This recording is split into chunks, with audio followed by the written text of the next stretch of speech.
voice in Onward, and what is he like? I voice Ian Lightfoot in Onward.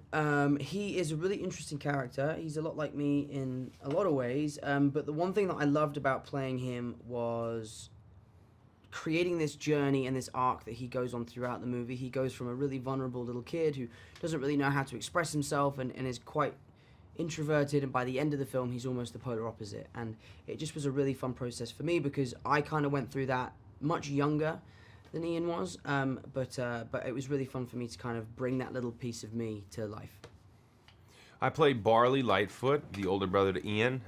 He's an affable, goofy, fun, and very caring older brother. He loves heavy metal music, and he is obsessed with all things magic. He plays a game called Quests of Yore, which is based on real-life magic that exists in this fantasy world in which Onward takes place. And he loves his van, he loves his little brother, and he's got a very big heart, and the harder he tries, the more annoying he becomes. Tom, describe Ian's relationship with his brother, and what does he think of Barley? Ian's relationship with Barley in this, it's kind of complicated. Like, at the beginning, I think he finds him a little annoying and he's embarrassed by him, but he obviously loves him because he's his brother. And throughout the course of the movie, he realizes the importance of brotherhood and sibling rivalry, I guess, a little bit. But for me, it was just really, really nice to get to kind of figure out these characters, especially working with Chris again. Like, we kind of are like these characters in some ways, and it just was really nice to just kind of be me for a little bit, albeit I had an American accent. But I think their relationship ends up in a pretty perfect place. Chris, what does their dad leave for them that they receive on their Ian's 16th birthday, and what is it meant to do?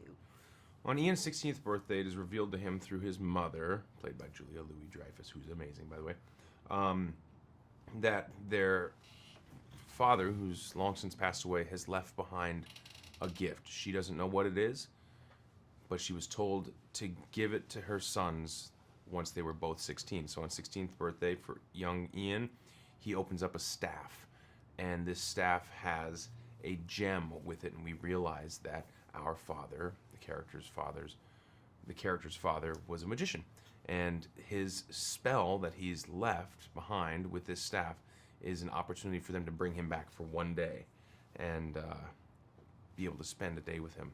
And that's obviously something they would both love to do because they barely have any memories of him at all.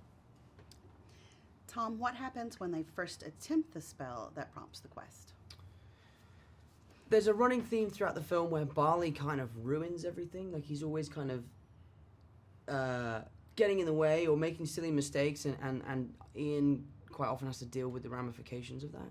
And while we're performing the first spell, Barley decides to try and help out, and in doing so, I guess bashes Ian, and Ian ruins the spell, therefore being left with half of our dad, just his legs. So we have to go on this quest together to bring the rest of him back, so you can see him again and I can meet him for the first time. And through that process, we become closer than any two characters I think I've ever seen on screen. And it's a pretty magical relationship that blossoms. This is for both of you. How do you relate personally to this story?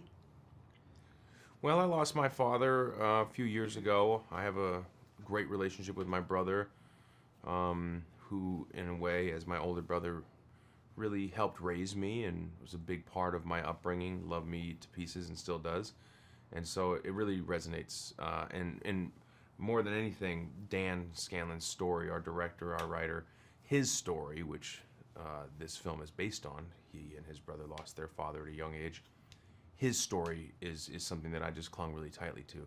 It really was moving the first time he told me why he was motivated to make this movie and shared his life with me and the story. I was very, very moved, and so it was important for me to be part of this because it's a really great movie and has a lot of humanity in it.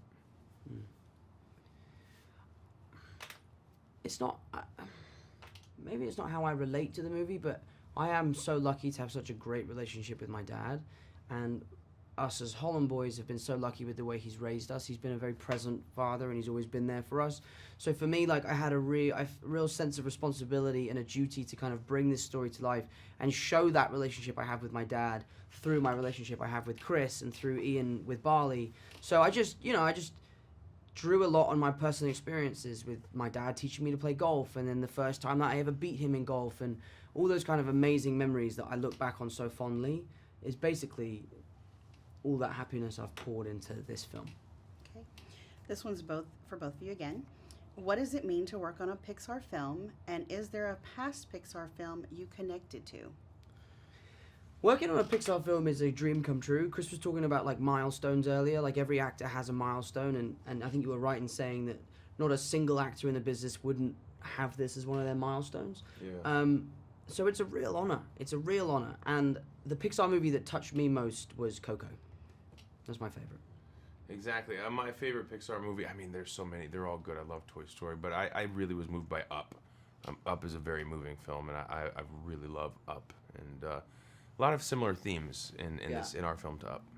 I have a playlist on my phone called Crying Playlist. Yeah? For when I have to do crying scenes. And, I think it's called A Letter to Ellie, I think it's called. Yeah. It's the song, and it's the opening of the movie, and that's on there, and it's a sad song. One last one. Why do you think people should see this film? Well, I think why do I think people should see this film? First of all, I think whether I tell them to or not, people are going to see this film because it's Pixar, and Pixar as a brand of animated movies stands on its own. It's really exciting that I get to see the world wake up to these characters. It's fresh, it's new. It's not a sequel. It's original, and it's really exciting to think that the entire world doesn't know who Ian and Barley are right now as we give this interview, but in a couple weeks the whole world will, and I'm really excited for that. It's a great movie, and they should really see it, just because this love letter that our director is basically writing to his brother in this film is that alone is worth the price of admission. Why do I think people should see this movie? I think people should see this movie because it's refreshing and it's uplifting.